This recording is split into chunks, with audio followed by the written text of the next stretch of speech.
Claire Wilson is the new English teacher at Westbrook High School. Upon arrival, she prepares for her first day and meets Catherine, the French teacher.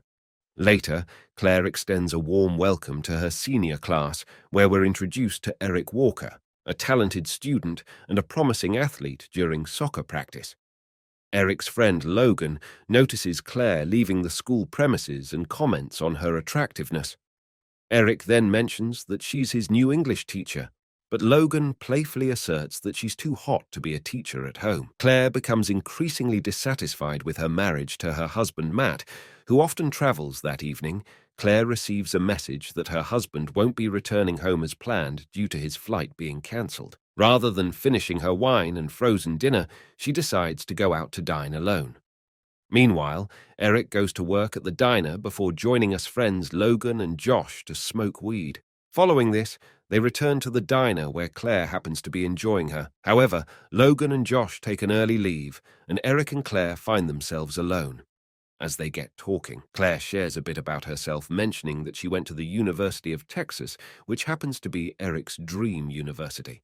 However, the SATs remain a hurdle for him, so Claire explains that it's more about understanding certain strategic rules.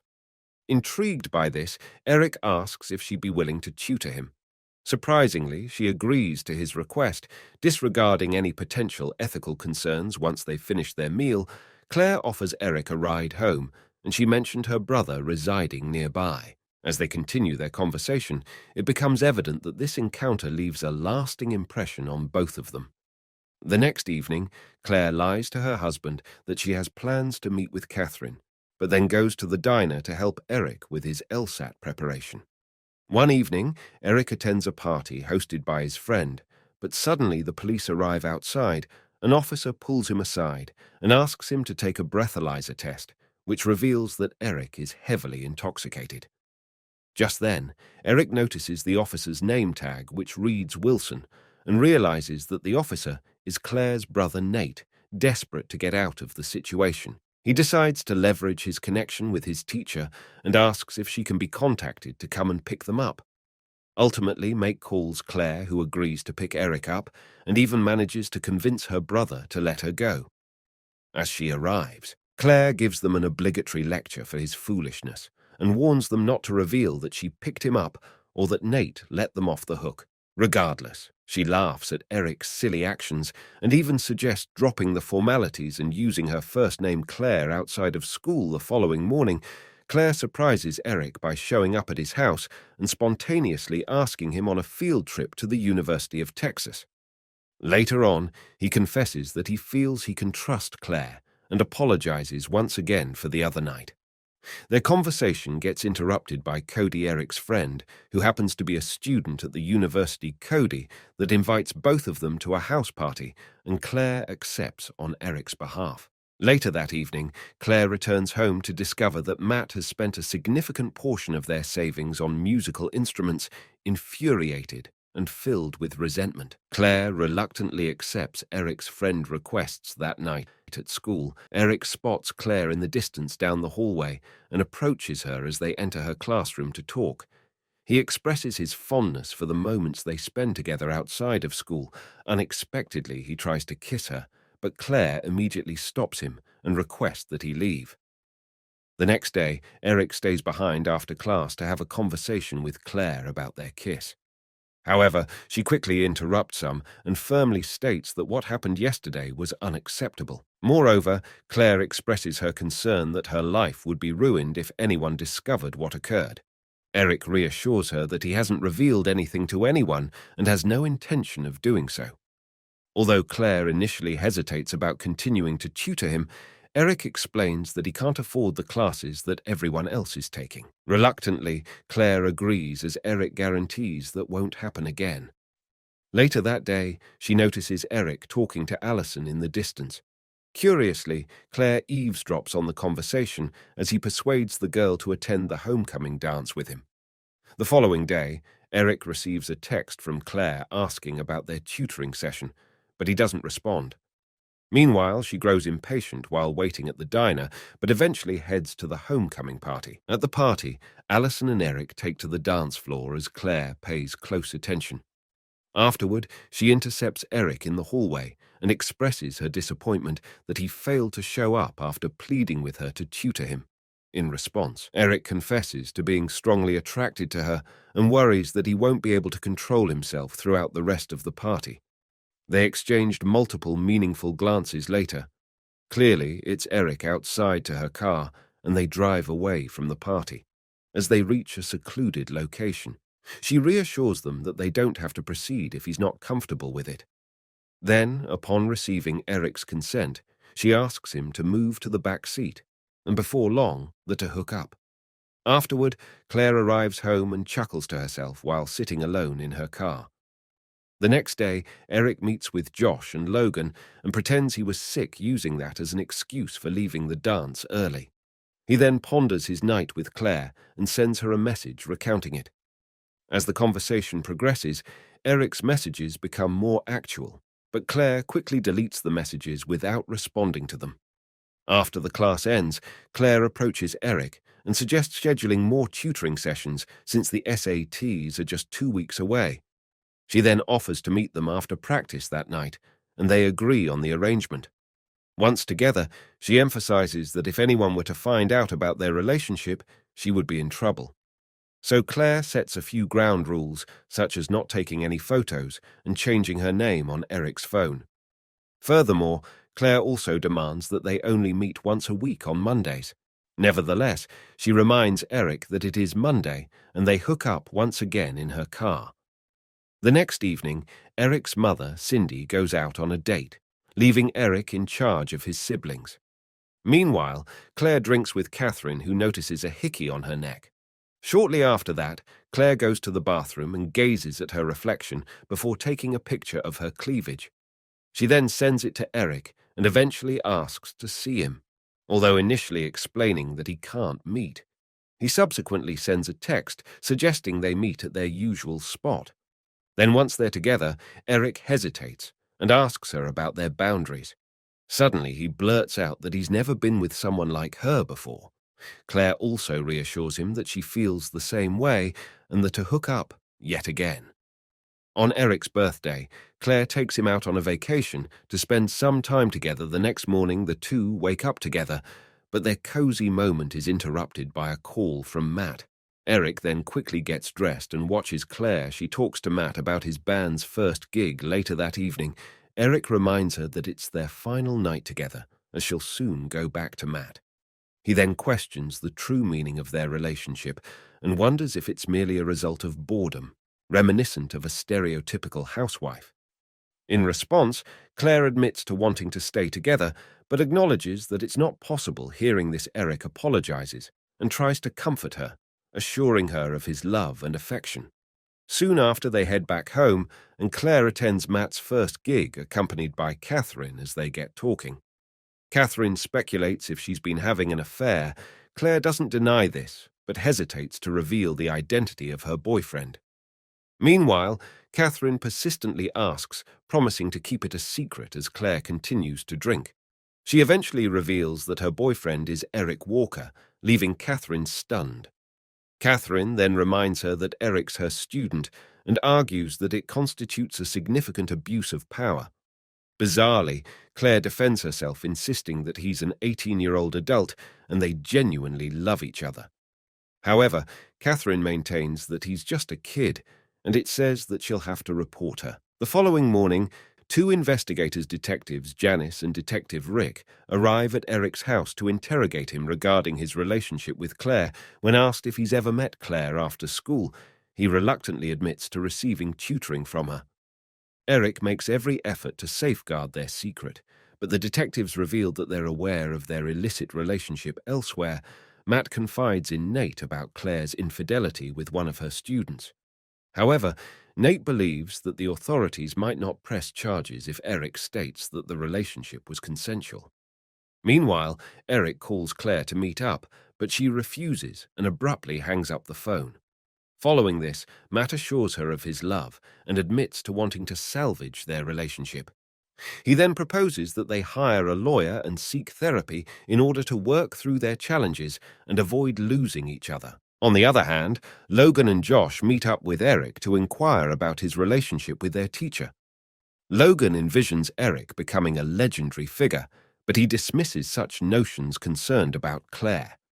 Eric expresses his worries, yet his friends remind him that Claire's an adult responsible for her own choices. Later that evening, Claire decides to take a walk together.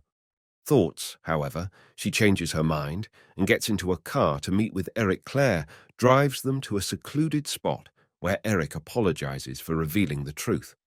Unexpectedly, he suggests that they drive away, leaving everything behind. Upon hearing this, Claire hesitates and asserts that being together would be irrational, but Eric remains optimistic. Ultimately, they decide to head to a motel, but just then, Claire receives a call from her brother Nate.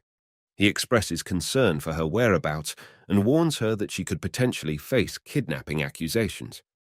Nevertheless, Claire joins Eric in the motel room with a drink and hook up once again.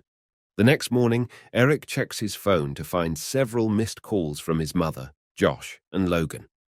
Then, as Claire wakes up, she calls out for Eric, only to realize that he's left. Later, Eric returns home to his mother and cries in bed, while Claire drives herself to the police station. A few months later, Eric is seen at the Omega Kappa Beta fraternity party with his old friend Cody and some other new friends. Soon enough, the conversation turns to Eric sleeping with his teacher, Claire Wilson. While all the guys go on and on about how cool Eric is, he doesn't seem too enthusiastic about it. As the night progresses, Eric drinks some more and hooks up with a girl who reveals that she's aware of his involvement with his teacher. Nevertheless, he nonchalantly brushes it off and carries on enjoying his time with the girl. The next day, Eric enjoys a meal and drinks with Cody. During their conversation, Cody expresses his belief that it was unfair how harshly Claire was treated, since she never took advantage of Eric or engaged in any misconduct. Cody also recalls their initial meeting and the mutual affection between Claire and Eric, making him question whether their relationship should be considered a crime. It's revealed that Claire's currently spending time in the county jail after accepting a plea deal. During dinner, Sandy suggests the idea of attending counseling, but Eric adamantly refuses. She reveals that the prosecutor has contacted her to inform her about Claire's release from prison in a few days. Shortly after that, Eric assures his mother that he's all right and visits the girl he'd hooked up with at the frat party. She acknowledges that it was insensitive to bring up his relationship with his teacher and expressing her feminist beliefs. She emphasizes the importance of Eric feeling comfortable. Afterward, Eric returns to the fraternity and decides to spend the night hanging out with Cody and their friends. They drink alcohol and go on a reckless joyride in a Jeep where air climbs onto the vehicle's roof. Unfortunately, when the driver hits the brake, Eric is thrown off the vehicle and he lands on the ground, resulting in injuries and a bloodied face. Cody remains concerned about his friend, but Eric insists that he's fine.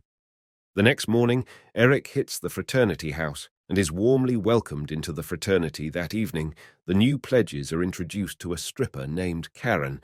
She then proceeds to dance for the boys, singling out Eric and giving them a lap dance.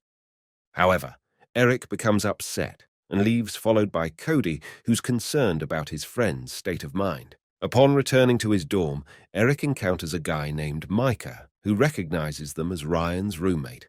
Both acknowledge that they've had a rough night, and Mike offers them some mushrooms, which Eric accepts. After 6 months in prison, Claire is finally released, and her leg is now secured with an ankle monitor. Nathan, her father, arrived to pick her up, but while both of them warmly embrace her, she remains distant and cold. Likewise, her divorce from Matt is almost finalized, and with her husband out of the picture, Claire stays with her brother Nate. Understandably, Lisa Claire, sister-in-law, feels uneasy about her presence and forbids her children from spending time with a disgraced former teacher. Meanwhile, Claire strives to return to a normal routine, going for a run in the nearby park and visiting a clothing store. While at the store, an employee offers her a job application. Unexpectedly, a mother named Victoria spots Claire and loudly accuses her of being a sexual predator. Overwhelmed with shame, the former teacher hastily leaves the store feeling heavy-hearted and struggling to regain her composure. Despite serving a 6-month sentence, Claire finds herself getting ostracized by almost everyone, and rightfully so later that evening. Tensions explode during dinner. As Claire shares the day's events with her family, Lisa questions whether she should be surprised by Victoria's reaction. However, this leads to an argument between them, eventually involving her brother as well. Moreover, Claire appears to have learned nothing from her experiences, as she goes as far as to say that Eric pursued her, first portraying herself as the victim unimpressed. Nate confronts Claire and urges her to take responsibility for her actions, emphasizing that her troubled childhood cannot justify what she did. To make matters worse, Eric messages her to meet up, and instead of making a sensible decision, Claire invites them over to Nate's house. During their conversation, Eric blames himself for what occurred, reminiscing about their happiness together in the past. As Eric expresses his need for her, Claire finally comes to her senses and distances herself, reminding him that his presence violates her probation. At last, Claire packs her belongings and moves back in with her father. Sometime later, Claire goes on a Tinder date, which goes relatively well, leading her to eventually return home with her date. However, she admits to him that she wears an ankle bracelet due to her past actions. As they hook up, he starts talking in a demeaning way about her previous affair, which makes Claire uncomfortable, struggling with a monotonous job in a divorce settlement that leaves her feeling indifferent. Claire finds herself isolated and lacking support from anyone around her. In a desperate attempt to find an outlet, Claire visits or dates House and asks him to hit her. Although she's enthusiastic about it, it's evident that he's not comfortable with the idea.